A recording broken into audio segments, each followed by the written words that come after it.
Welcome in, everybody, to the Flagship Podcast. I am Chip Brown of Horns247.com, joined as always by my esteemed colleague and proud Tampa Catholic graduate, the one and only Eric Henry of Horns247.com. And Eric, it is Texas-Georgia week.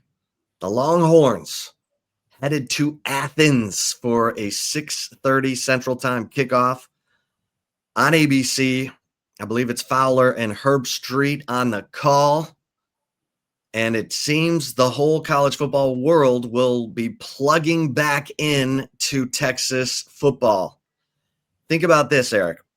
Texas opens the season preseason number 1. They disappear from the face of the earth after a 29-21 loss at Florida and then 2 near-death experiences at Kentucky and at Mississippi State. But lo and behold, Texas looks like a dominant team for 3 quarters against Vanderbilt, and now they're back in the top 10. And here we are in a showdown of the 2 teams picked by the media to finish 1-2 in the SEC, with Texas being 1 and Georgia being 2. Now it's Georgia ahead of Texas in the rankings. But, Eric, it feels like the same stakes are at play. Your thoughts on what's at stake for Texas and Georgia Saturday in Athens? Yeah, Chip. I mean, there's no doubt that in terms of this game, it is, as the Longhorns like to call it, an SEC championship game, right? How many times, Chip, did we hear that in 2023, right? It's a Big 12 championship game after the Longhorns lost to Oklahoma. Well, the Longhorns know it is indeed an SEC championship game for them, having lost to Florida, and quite frankly, with the success that Alabama and Texas A&M keep exhibiting, right? A lot of teams are playing catch-up. That includes Texas, that includes Georgia, that includes Ole Miss. They all are looking to stay in the hunt, Chip. One of the things for me that I've tried to do, and we'll dive into it in terms of breaking down this matchup. And again, Chip and I will do it. We'll also be joined by Jordan Hill of Dogs 24/7. We'll get with Jordan later in the week, get that squared away. Usually we'd have him earlier in the week, but due to their press availability, it may be later in the week, but keep an eye out for that as well. Chip, I am trying to wipe the slate clean when it comes to Texas. And what I mean by that is this. We saw, I don't want to say the worst of Texas football. I mean, at least since I've been here, right? You saw the 2021 year, but those offensive line breakdowns and passes being dropped and inability to run the football, that's been the worst. Well, I mean, I guess I shouldn't put all on that. We got to talk about Arch Manning as well. 100 and, a pair of performances that saw him throw for less than 130 something yards, right? That's the worst. But 179 yards total at Kentucky. Right. That's the worst of Texas football I've seen since I've been covering the team, right? So I'm trying to wipe the slate clean and assess where the Longhorns are now, as opposed to what I saw earlier in the season. Steve Sarkisian has implored those watching his team, and I would say it's less about us and more about the College Football Playoff Committee, Chip. He's imploring them to buy into the fact this is a team that is growing, that is on the rise, that is playing their best football in November and ideally into December with a berth in the SEC title game. Chip, at the end of the day, Texas's college football playoff hopes, they control their own destiny, right? How many times in the past have we heard Steve Sarkisian say the way they would want it, right? Because you can correct me if I'm wrong, it was 2022, right? That they were waiting to see if the chips would fall in their favor as far as earning a Big 12 title berth, that they want to control their own destiny in their hands, right? And maybe not necessarily the SEC title game, right? Because if Texas A&M and Alabama keep winning, well, they're going to be there.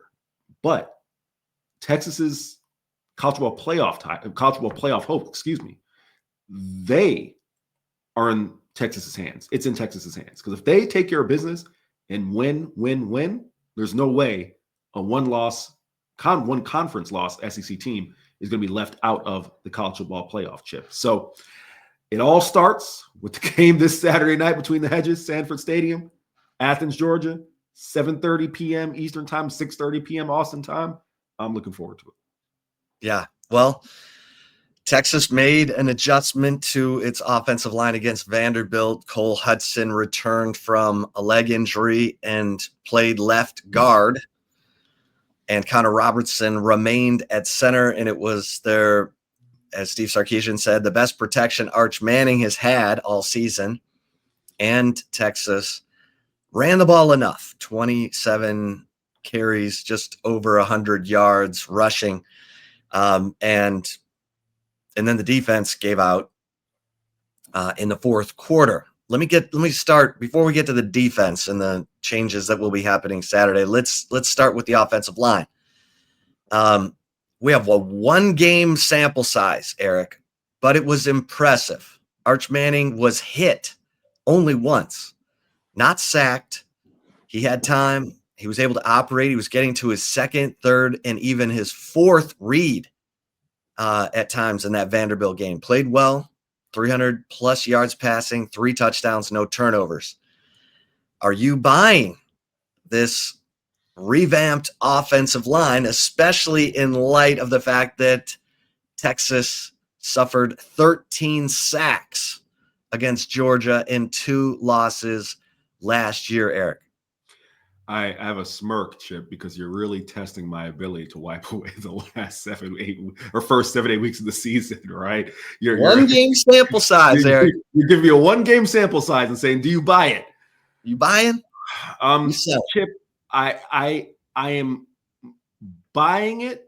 I'm not pushing all my no pun intended, not pushing all my chips to the table, but I am buying that this is the best group for Texas, right? I know it sounds a little bit simplistic of, well, how come they didn't just play the most experienced group all along, right? I think it's a little bit more nuanced than that, right? You're trying to find your best 5 and regardless of Chip, we'll talk about basketball in a little bit, but whenever you're asking kind of a collective, right, there's that fine line between your most talented 5 or your most talented group versus the most cohesive group, right? I believe that's something that Steve Sarkisian and Kyle Flood and the rest of the staff, offensive staff, had to kind of assess in the early going, right?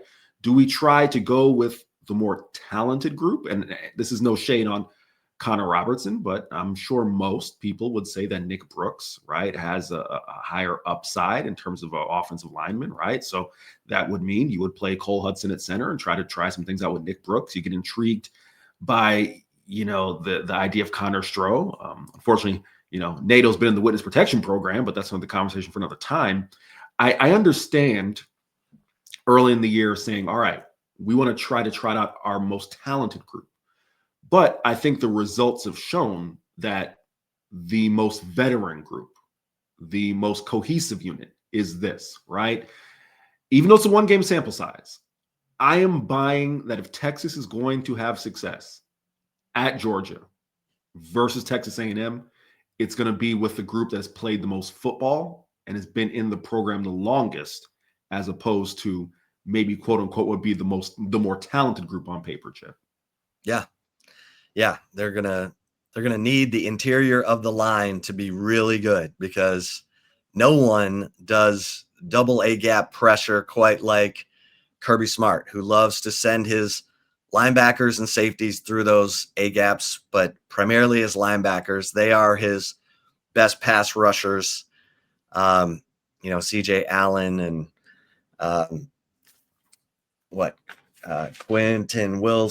Raylan Wilson, and Quintavious Johnson. Those guys can wreak havoc. And so you better know what you're doing at guard when you're playing Georgia, or it will be not the result that you want. So fascinated by how much of a difference that can make against Georgia. Arch Manning, Eric, played well at the end of the Mississippi State game, played well against Vanderbilt. He played well against Oklahoma.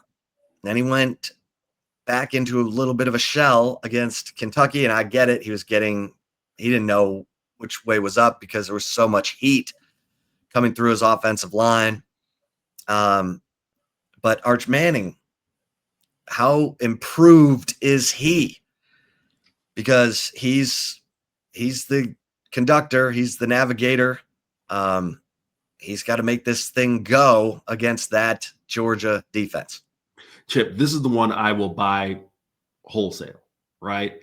And I'm not going to make this a 20-minute dissertation on Arch Manning, right? But I think you take a look at quarterbacks across the country. I've made this point earlier in the season. I'll come back to it again. I've made it in print. I've made it on this show. I've made it in any form, smoke signal, carrier pigeon, however, whatever form I can make it.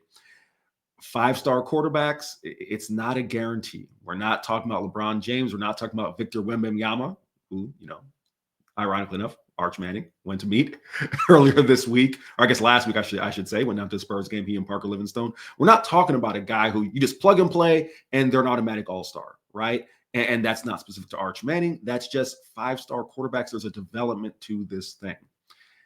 I think it was wholly unfair to assess Arch Manning and just write him off based on some of his early season struggles. Now, Chip, yes, the struggles were ugly. At moments, it was ugly. And at moments, it was like, man, what are we watching here? But we just talked about the offensive line. Offensive line was an issue in conjunction with a young quarterback trying to find himself, working for his game, building confidence. I think, Chip, if Arch Manning ascends to be the 5-star talent that he was billed as coming out of high school, we will look back at the 4-week stretch that Texas played away from Austin as the changing point, the turning point for him, right? Not just for this team to build a level of, kind of togetherness, right? You hear Steve Sarkisian talk about that a lot. But I think for Arch Manning, just to get away from Austin, face some hostile crowds, right? Which he's been facing, hostile environments, in terms of just the coverage of him his entire career, but face some hostile crowds, get a chance to bond with his guys. But more importantly, Chip, realize, hey, it can't get lower than UTEP. It can't get lower than Kentucky. But guess what? You win. And you come out the other side of it, right? You can't get any lower than, falling behind, 17 points Mississippi State, right? On the road, cowbells ringing. You come back, you find a way to win. I think we'll look back as that being that 4-week stretch as being the turning point for him in terms of his confidence in being able to ascend as a player. So I do buy it, and I understand, right? The natural argument would be, I'm not going to sit here and deny it. The natural argument would be, well, okay, you did it against Mississippi State. You did it against Kentucky. Oklahoma's a so-so team. What are you really going to find out, right, when you have to go to Georgia, to A&M? I'm saying this right now, Chip, I don't think we're going to see another 12 of 27, 114-yard passing performance this year, right? I understand A&M, great defense. Georgia, highly talented defense. I think you're going to see a player, Chip, in Arch Manning, who's able to rise to the occasion and play on that stage with his peers who are all 4- and 5-star players and look like a guy who belongs. Well, that's what Longhorn Nation is hoping as well, because like we said, he had moments where it was moving forward and then it would fall back. Texas is coming off of an off week. Texas is 4-2 coming off weeks under Steve Sarkisian. Of course, they came off an off week and went to Florida and got hammered. So they're looking to go 1-1 coming off of off weeks this season. So Eric, obviously the big story for the Texas defense is the return of Michael Taaffe and the return of Jelani McDonald. We should also say that Steve Sarkisian said wide receiver Ryan Wingo practiced. He had some kind of jammed thumb that he suffered in the Vanderbilt game, early in the Vanderbilt game. I'm hearing Wingo may not be completely over that injury, and it could affect how much he plays on Saturday. But it does appear that Michael Taaffe and Jelani McDonald will be on the field for Texas. this is significant. Just to, if you want to talk numbers, while Michael Taft was out, the Texas defense gave up an average of 373.5 yards passing per game and 8 touchdown passes. Through the first 7 games, Texas had given up only 3 touchdown passes. So Michael Taft, Jelani McDonald, welcome back to the Texas defense. Listen, you can't overstate the impact of Michael Taft, right? I think we're past that point in Taft's career where you look at him as a guy who, all right, you can find someone else to replace him. Michael Taft, Chip, per Pro Football Focus, is graded as the second highest graded safety in the nation. Forgive me, it's a group of 5 player from Toledo. Forgive me, I'm forgetting the name of the player who's slightly graded ahead of him, but that goes to show his impact. Go ahead, Chip. I'm sorry. I didn't say anything. Yeah, that goes to show his impact, right? And that's just talking about on the field in terms of being a player. You talked about the amount of the level of passing proficiency that teams had when Taft was out. Well, I think that goes to show, and we talked about it a ton after the Vanderbilt game and last week in the bye week podcast. You feel very confident that if Taft is out there, some of the communication breakdowns that have happened over the past 2 weeks or past 2 games don't happen if he's back there, right? And then Jelani McDonald is his running mate, right? I think we've seen Chip a nice combination. Taft back there, someone who certainly can be a jack of all trades, can play in the box, can is a solid tackler playing coverage. Jelani McDonald's that guy who, listen, I think he is.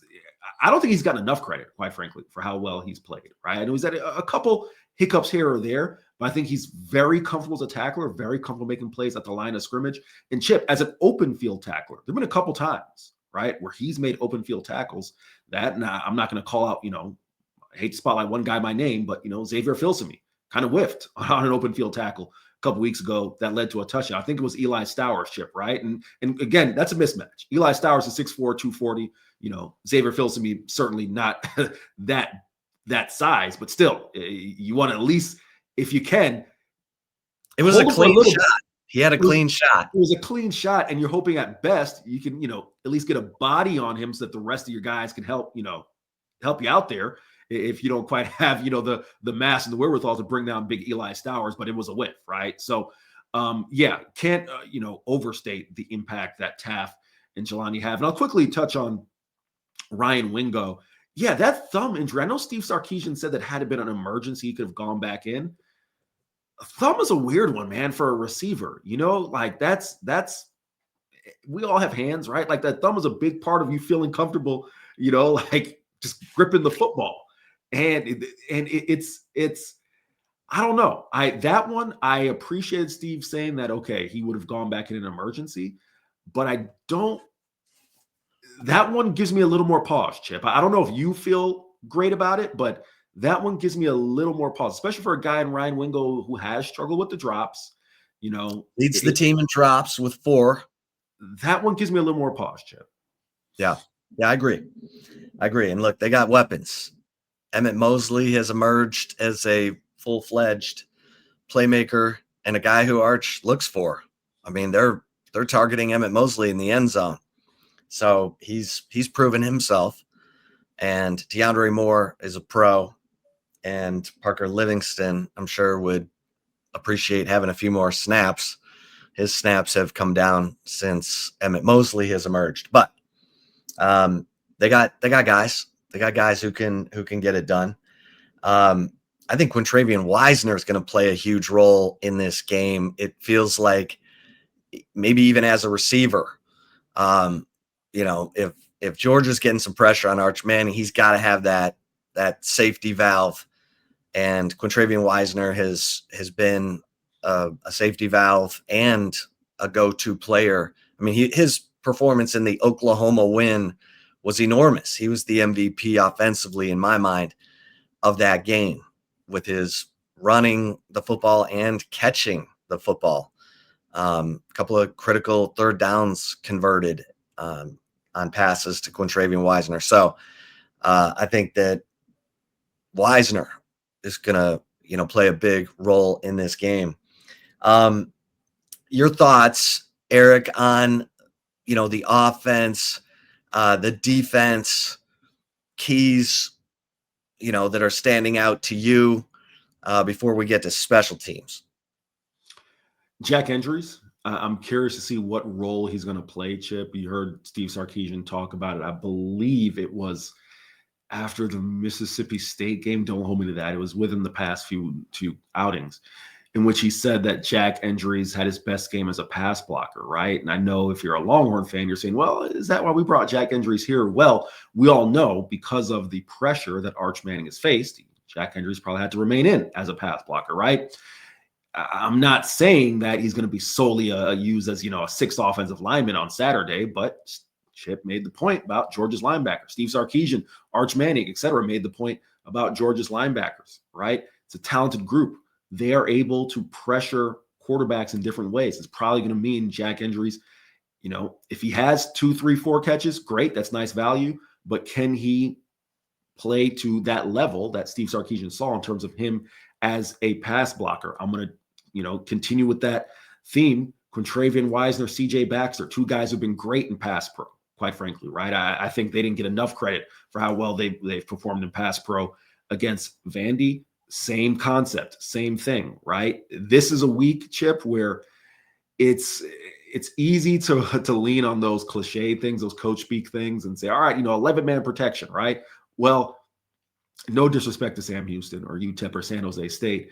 I'm not saying you can just have protection breakdowns, right? And your quarterback doesn't have to count for guys who are hot, and it's not, football's the ultimate team game.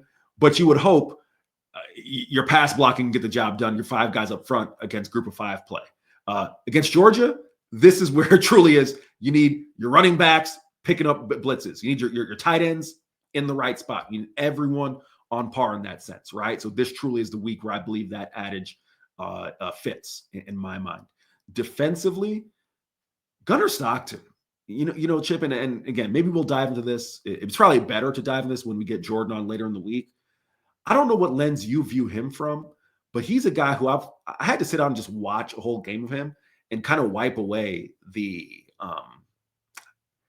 Chip. Gunnar Stockton is not a physical marvel, right? I don't think I'm being insulting by saying that. I think he would say that, right?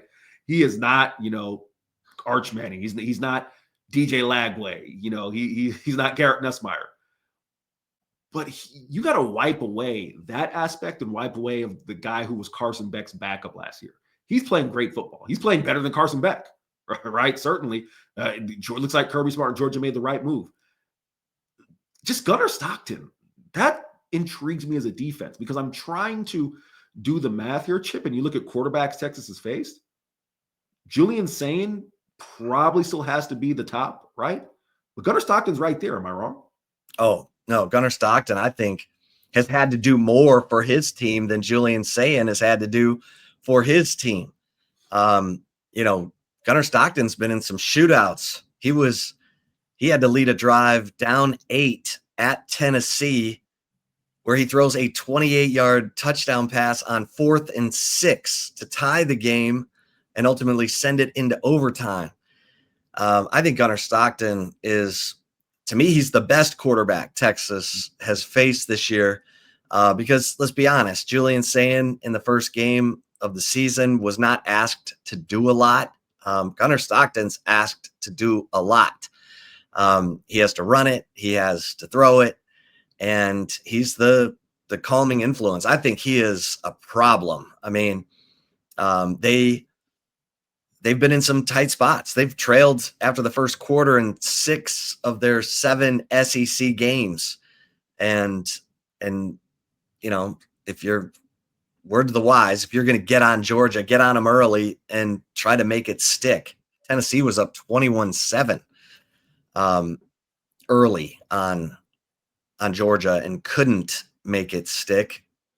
Ole Miss was up 8 and 9 points in the third quarter against Georgia and couldn't make it stick, in part because Gunnar Stockton finished with a flurry in those games and 17 unanswered points against Ole Miss. Obviously, the big drive against Tennessee.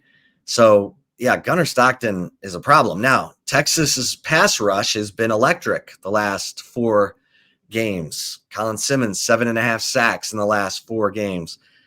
Ethan Burke, 3 sacks in the last 2 games. Anthony Hill, 4 sacks in the last 3 games. So we're seeing the Texas pass rush come alive. Trey Moore's been good as well. So I think that Texas is going to have to apply pressure here and do something to get Gunnar Stockton off of his rhythm, out of his comfort zone, because that guy he comes on when he has to. He's a gamer, he's a finisher, and that's going to make this game doubly hard for Texas, because sometimes, Blake Shapen, he misses some throws, he misses some open receivers, he takes bad sacks. Gunnar Stockton doesn't. So this is going to be a much tougher challenge in my mind. I agree with you. I think Gunnar Stockton is one of the most underrated quarterbacks out there. He's got 15 touchdown passes and 2 interceptions. He's been impressive, and he did it against Tennessee on the road, and he's done it everywhere. So I think this is, Alabama got up on Georgia early. They scored all 24 of their points in the first half, Eric. That's another reason to get on top of Georgia early, because their defense makes adjustments and then they lock you down. So if you're trailing going into the second half, good luck, because Georgia tends to make adjustments that wipe you out late in games. Now, Joey Aguilar from Tennessee completed his first 14 passes against Georgia's defense. That sounds almost like, are you kidding me? And they still lost the game. So yeah, this is a challenge, and Gunnar Stockton makes it an even more difficult challenge. What's interesting, Eric, and I wrote about this today, Georgia's tight ends, they're all capable of getting downfield and making plays, in addition to being solid blockers. I mean, Oscar Delp had an amazing game against Mississippi State on Saturday. He had a 29-yard catch that extended the touchdown drive to his own 8-yard touchdown catch. He also had the key block on Nate Frazier's 59-yard touchdown run, and the key block on the wide receiver screen to Zachariah Branch that ended up a 19-yard touchdown pass. You've got to worry about Zachariah Branch. You got to worry about Dylan Bell. You got to worry about Noah Thomas, the 6'5" Texas A&M transfer, in addition to their backs catching the ball out of the backfield. And so their tight ends just kind of run these drag routes, these underneath crossing routes, and sometimes a seam route where they, Gunnar Stockton does a good job of looking to see who's in that matchup, and they hit their 6'7", 250-pound freshman Elias Williams for a big 24-yard pass that set up a 4-yard touchdown run by Chauncey Bowen. So, Lawson Lucky, it sounds like he's going to play. He was in concussion protocol after the Mississippi State game. But if he plays, you've got Oscar Delp, Lawson Lucky, and Elias Williams, who are all threats to make plays down the field. That puts a lot on your pass defense. Chip, no doubt about it. That's where I'm going to flip it back. You talked about the importance of not letting Georgia go up, right? Or not Texas not being behind because of some of the things that Georgia's defense can do. We talked about this last week, or I talked about it. You seem to concur. How about Texas's defense playing with the lead, right? I think that intrigues me. I think that when you've seen this team, and listen, give them credit, right? You talk about how prolific they've been sacking the quarterback, rushing the passer. But I think minus the fourth quarter, I know that's very hard for a lot of Texas fans to do, minus the fourth quarter against Vandy, you saw a group that really stifled Diego Pavia for 3 quarters. Again, I understand. Football game is 60 minutes, it's 4 quarters. So you may not want to hear that.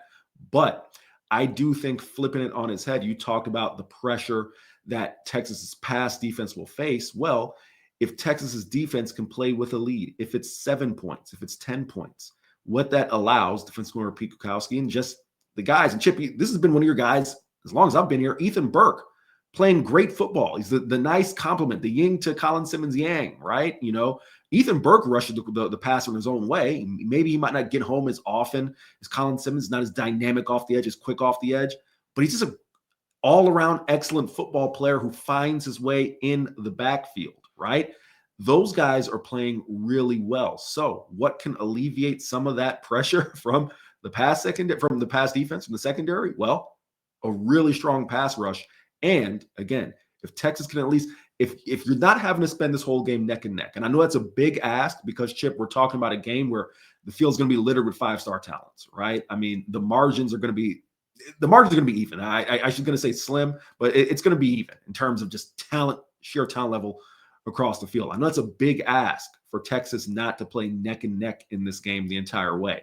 And again, listen, the objective, as Steve Sarkisian would say, is to score one more point than the other team. Doesn't matter how it happens, doesn't matter when it happens. But I think in terms of recipe for Texas to have success, as you talked about with the litany of talents. And listen, Zachariah Branch, like I think it gets, kind of lost in the shuffle.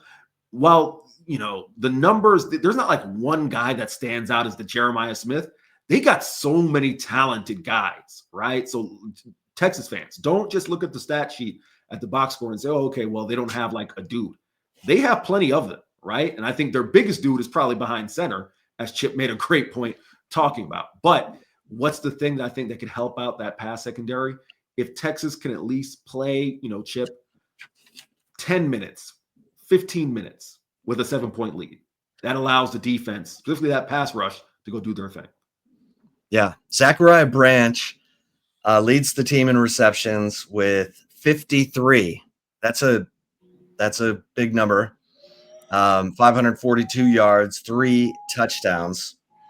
And then Colby Young, who came up with some big catches in some key games for Georgia. He has 23 catches. Then it's London Humphreys. He's the one who caught the 28-yard touchdown pass on 4th and 6 that forced the game against Tennessee into overtime. Then Dylan Bell with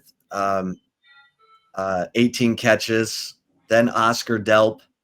Noah Thomas only has 8 catches on the year, 2 of them for touchdowns, Eric, and he's their deepest threat. He's averaging 19.3 yards per reception. So lots of guys that you have to account for. And Lawson Lucky has 3 touchdown catches. He's tied with Zachariah Branch for the team lead in TD receptions. And Gunnar Stockton, 15 touchdown passes, 2 interceptions. He's also the third leading rusher on the team, 77 carries, 321 yards. That's a 4.2 yards per carry average, and he has 7 rushing touchdowns, which leads the team. So Stockton he's a poor man's Sam Ellinger. He's a lighter framed Sam Ellinger, but he's completing almost 70% of his passes. Sam Ellinger never approached that number. So he's a better passer than Sam Ellinger, but he's equally as effective as a runner in a different way. Sam would run over people, bam, bam, Sam Ellinger. But Gunnar Stockton, he makes a lot of plays with his legs. So, Eric, special teams, this is going to be fascinating because Georgia still has Thor, their punter, Brett Thorson, who he was a nightmare in the first meeting against Georgia a year ago. It seemed like every punt was like 55 yards and was getting downed inside the 5. But he and Jack Bomeister are having equally excellent years. They're both averaging right at 45 yards and change. You've got, and it is, I just want to give credit to both these guys because Bouwmeester has 45.4 yard average. Brett Thorson, 45.7. Bouwmeester has 13 downed inside the 20 and 11 50-plus yard punts. Thorson has 12 downed inside the 20 and 8 50-plus yard punts. So those two are neck and neck. And then, from a field goal kicking standpoint, you've got Peyton Woodring of Georgia. He's 12 of 13 on the year with 2. He's 2 of 2 from 50-plus with a long of 53. Mason Shipley is 12 of 15 and is 1 of 3 from 50-plus with a long of 53. So special teams right there. But Texas has Ryan Niblett. Eric Henry, Ryan Niblett, who leads the nation in punt return yardage. So is this a game where Ryan Niblett, they gave him a week off where he didn't have to come through and be the savior against Vanderbilt after he had huge plays in wins over OU, Kentucky, and Mississippi State. Obviously, the punt return for Niblett against Mississippi State sent that game into overtime. Is Niblett going to have to come up with the goods Saturday night in Athens, Eric? Chip, before I answer that, man, you and I are in the wrong business.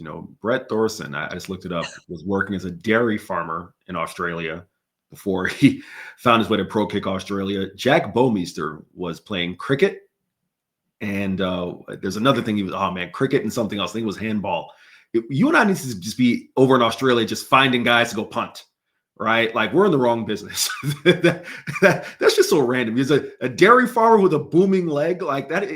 It's not even like, Chip, we're talking about soccer players, right? Like, that's the natural transition, like soccer players or rugby players. Like, we're just talking about guys from Australia. It's fascinating to me. So I need to get that off my chest, right? Man, that is. What is it? What is it about Australia? What is it? To your question, listen, I actually am going to write about it later in the week. I know it's not the sexy thing, right? Arch Manning and Ryan Wingo and Gunnar Stockton and CJ Allen and Anthony Hill and all this future NFL talent. That's the sexy thing. I think for Texas, not just against Georgia, but against A&M, special teams is going to play a significant factor. I shouldn't say the factor, play a significant factor in the Longhorns' ability to get wins in both of these games. Got to go one step at a time. So we'll start with Georgia. You say, is Ryan Niblett going to need to be the guy? I don't know if he needs to score a touchdown, but if Ryan Niblett can put Texas one time in great field position, as he did, right, against Kentucky, for example, right, all night. You were there, Chip, in Lexington. It looked like the Longhorns couldn't buy a first down. They literally couldn't buy a first down. It's the low in the Steve Sarkisian era, but I digress. They were never going to get into Wildcat territory. And Ryan Niblett puts them there, right? If it's just one time that he can flip the field and maybe give Texas a short field to work with, that's value. That's a win. It doesn't have to be a score. It doesn't have to be, 5 returns for 200 yards. Just one opportunity. I do think that's going to need to be a factor. I think Jack Bouwmeester, down in the ball, kind of not that Jack's, his plays tailed off any, but performing the way he was early in the year, right? I think that's going to be a factor. I think Mason Shipley may have to, first off, he didn't hit all his attempts when he's called on, but if there's an opportunity, Chip, let's not let this go under the radar. Was it week 3 or week 4? When Steve Sarkisian said, man, okay, Mason Shipley really impressed me by hitting a couple of 50-yarders to where I may have to reconsider what I'm thinking offensively, right, in terms of putting him out there versus maybe going for a 4th down. These are the games where it shows up, right? You can say that in non-conference play versus UTEP and Sam Houston and San Jose State, right? Cool, you should beat those teams, right? No disrespect, you should beat those teams. This is the one where Texas fans will be up in arms if there's a 4th and 3 and maybe they feel, okay, why aren't we taking the points, right? these are types of games where that gets put to the test. Do you send Mason Shipley out there on the road in Athens, 80, 90,000 fans barking, right? Can he come through? So, and let's the entire operation, right? Whether it's Lance St. Louis, that you have a veteran long snapper who's done this a long time, right? So I think all those things will need to be up to par. A punt protection, Marshall Landauer, right, with a block, right? All these things will have to be on point come Saturday, Chip. Yeah, I totally agree with that. All right, we'll get to our prediction later in the week. But Eric, anything else on football before we move into basketball? I think we're clear, especially since we'll have Jordan Hill on from Dogs 24/7 to again dive into Saturday's monumental matchup. All right, let's get into a little basketball. You had a chance to catch up with Sean Miller yesterday. The Longhorns, after losing to Duke by 15, they are now beating up on a series of tomato cans before they will venture out. I think they've got Fairleigh Dickinson, Chip. Fairleigh Dickinson. Followed by Kansas City. Yeah. Fairleigh Dickinson, then Kansas City, and then they play Ryder before they go to Maui. And they'll take on Arizona State November 24th in Maui. But most importantly, we're seeing how this team is coming together, Eric. I love Matas Vokatitis. I like his physical play. He's got presence, and he's efficient. I like Dalen Swain. That guy can handle the ball. He's got range. He can score around the basket. He's got some mid-range. He's hitting some threes. Everything else after that looks like it's all still being formed. And we haven't even seen my man Cam Heide yet because he's been injured, the Purdue transfer, who I think, more excited about than freaking Sean Miller, for crying out loud. But we'll get to that. Your thoughts on Texas basketball heading into this showdown with Fairleigh Dickinson Wednesday night at the Mood? Showdown, Chip. That's well done. Chip, I'm going to make a joke about a serious topic, so I want to explicitly say it's a joke, all right?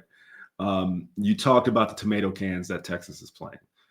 Chip, last year, the University of Texas faced off with the University of New Orleans. And for those of you who may know, the University of New Orleans basketball team's in the news because they had 3 players who have seen their eligibility permanently revoked for throwing games, essentially prop bets, right? And Chip, the issue, if you watched that New Orleans team come to Moody Center, was not that they were intentionally throwing games with their poor play. It's when they actually started trying to play well is what caused them to throw games. Because if you know how poor that New Orleans team, Chip, was, that couldn't even dribble the ball up the court, that was the fatal flaw in their grand scheme to throw games, was that they actually started trying. If they had just played their usual selves, which is horrendously, they've had no issue, Chip, with these prop bets. And the FBI and company would have never found out about their grand scheme. They'd have never been caught, Chip. Never. All right, now that I've gotten it off my chest. The next 3 opponents are not good. All right, they're in that realm, right? I don't think it'll quite be. Listen, Fairleigh Dickinson, all jokes aside, 2 years ago under, oh my gosh, Tobin Anderson. If you remember, Chip, they were a 16-1. I think they were the first 16-1 upset, right? They upset Purdue 2023. It's a long way removed from that team, right? Fairleigh Dickinson, they're not, as bad as New Orleans, who I think last year, had won something like 6 games was their high in a season. But this is a team that Texas should thoroughly beat. The same thing with Kansas City, the same thing with Ryder. So on to the actual storylines for the Longhorns. Chip and I talked about this in the pre-show.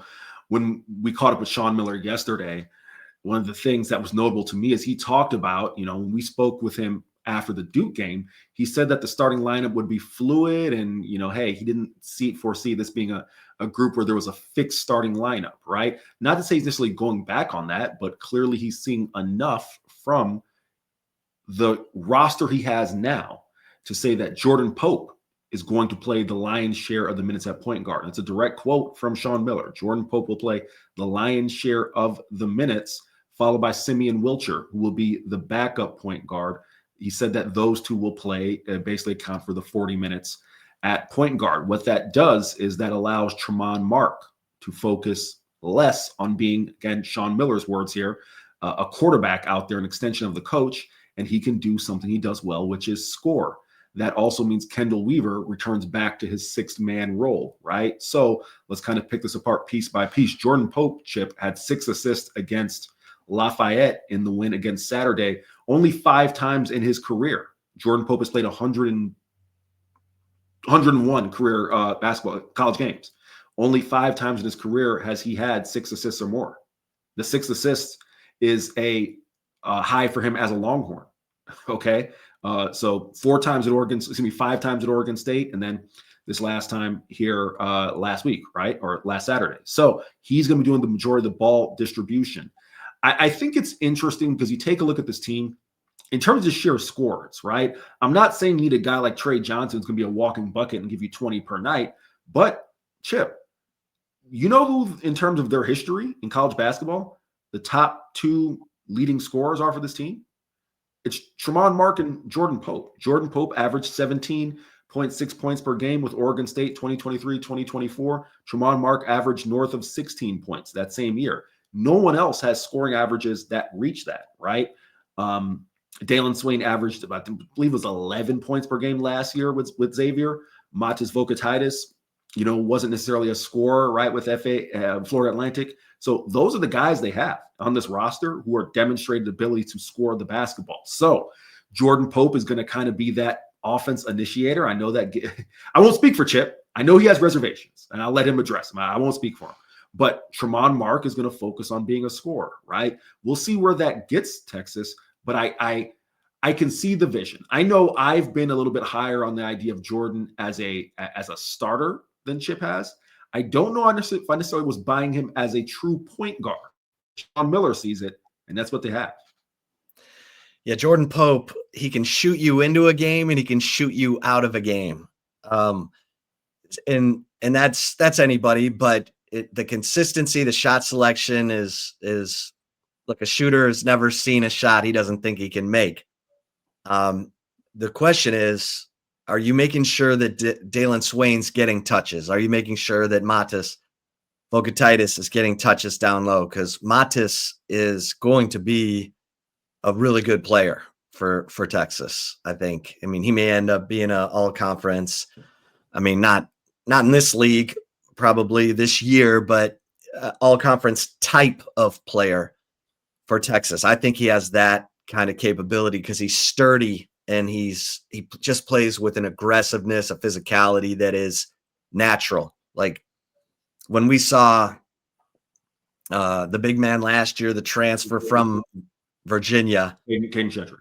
Yeah, Caden Shedrick. It was 50-50 and pick 'em as to whether he was going to play physical that night or just kind of do the bare minimum and look for some shots outside. And that's not Matas Vokataitis. So, and look, Lucina Traore is an energetic, twitchy guy who comes in and gives you some good minutes when Matas needs a blow. And I think they'll form a nice tandem in the front court. But Dalen Swain is the guy that they need to be setting up and making sure that he's getting, the touches he needs because he's the best player on the team. So outside of that, Jordan Pope, 6 assists. Let's see if he can kind of make that not consistent, but yeah, consistent. Can he be the guy that's looking to set everybody up and then have the ability to score when it's just right there, when it's wide open and it's clear that he should take the shot. So I'm interested to see how this team evolves. I'm also interested to see my man Cam Heide when he's, physically able to be out there because I think he's gonna, surely he can set some screens and pick and pop that's one thing I like with Dalen Swain and Matis Vokatitis. They run a really nice pick and pop together, screen and roll. So I think this is, going to be fun. Going to be fun to watch this evolve. And also, keep an eye real quick on Declan Duru Jr. as well, who Sean Miller said hopes he can be one of the storylines of the season in terms of a young player, the young German coming off the bench. We also learned, Chip, to kind of merge our worlds together, the burgeoning friendship of Hiro Kanu and Declan Duru. The two Germans found each other on campus. So keep an eye on Declan Duru as well.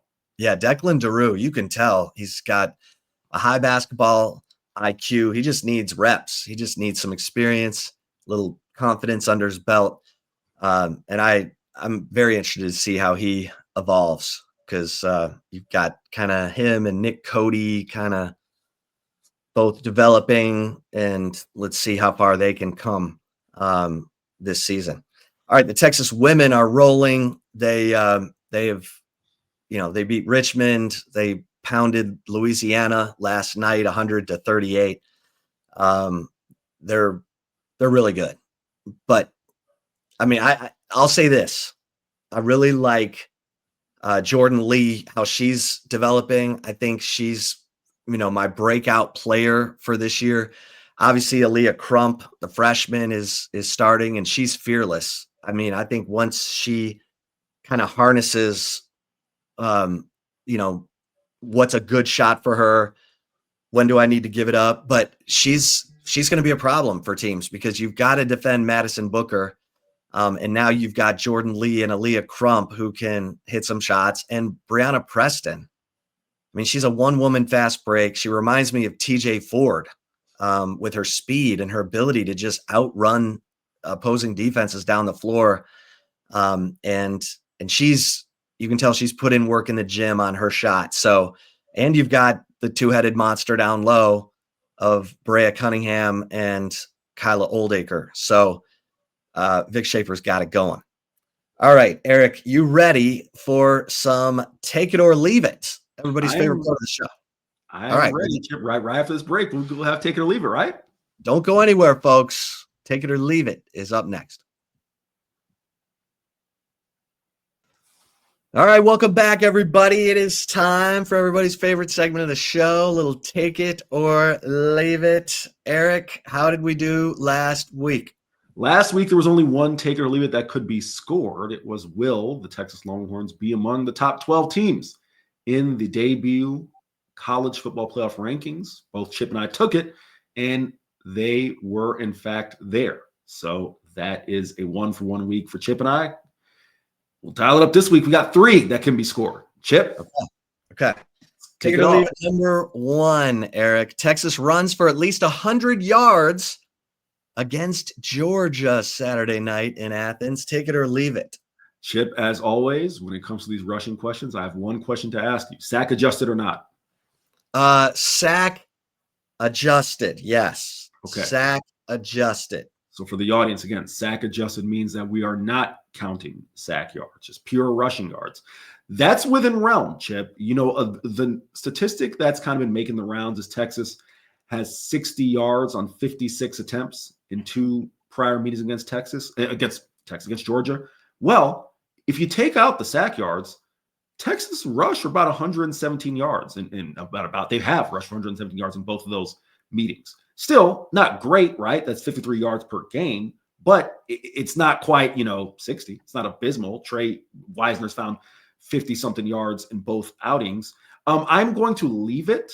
I think if we're doing sack adjusted, the numbers won't be, like as porous as they have been in the 2 meetings. But I could see Texas running for 60-something yards, 70-something yards, but I can't quite see 100, Chip. Yeah, I think they're just short of this. So I am going to leave it as well. Take it or leave it. Number 2, Chip. Texas forces at least 2 turnovers at Georgia. Take it or leave it. Yeah, this is interesting because, like we said, Gunnar Stockton does not throw interceptions. He has 2 interceptions on the year, but they have coughed up a couple of fumbles here and there. Nate Frazier, Dylan Bell. Dylan Bell had a fumble against Mississippi State. So I'm going to take this, Eric. Texas forces at least 2 turnovers at Georgia, and I think one of them will be a strip sack of Gunnar Stockton. What say you? All right, Chip, we're getting late in the season, so I got to start. I got to start going away from Chip Brown's picks. Of the 2 remaining, and I'm kind of guessing where I think Chip may go with the last one. This is the one I feel more confident in. So I'm going to leave this one, Chip. I can see Texas forcing 1, but I can't see 2. So I got to start breaking ranks. I'm leaving this one. Okay. All right. That's not sounding good for your prediction later in the week. All right. Take it or leave it. Number 3. Arch Manning finishes with more passing yards than Georgia's Gunnar Stockton. Eric, take it or leave it. I am going to, man, this one was tough. I'm going to leave this one. That doesn't mean I think Gunnar Stockton will throw for 400 yards and 8 touchdowns, but I see a way that Gunnar Stockton can throw for 210 yards, 215 yards, but Arch Manning is still right around, $180, $185, and it's still a competitive game. So I'm going to leave it, Chip. Okay. This is very interesting. I'm going to look up something very, very quickly. For the audience at home, right? Do you see how I play take it or leave it? I trust my gut, whereas our friend Chip Brown needs to go start looking up stuff. This is Who Wants to Be a Millionaire, Chip. One little nugget. This isn't Who Wants to Be a Millionaire. Let me start phoning friends. All right. I, too, am going to leave this because our guy, Arch Manning, had only 166 yards passing against OU, and that was enough. That was enough. Of course, he got some help from Ryan Niblett. All right. Hey, thanks, everybody, for tuning in to this episode of the Flagship Podcast. We appreciate it and would love it if you would like and subscribe to the Horns247 YouTube channel so that we continue to grow and you don't miss an episode. That's the beauty of liking and subscribing. And please become an annual member over at Horns247 so that you get all the scoop from Eric, myself, Hank South, Jordan Scruggs, and you get VIP access to all the team sites on the preeminent 24/7 Sports Network, including Dogs, DAWGS, Dogs, 247.com, the Georgia site on the 24/7 Sports Network. All right. Thanks again, everybody. Until next time, we'll see you over at horns247.com. For Eric Henry, I am Chip Brown. The next time we talk to you will probably be from Sanford Stadium late night after the Texas-Georgia game. Stay safe and keep the faith.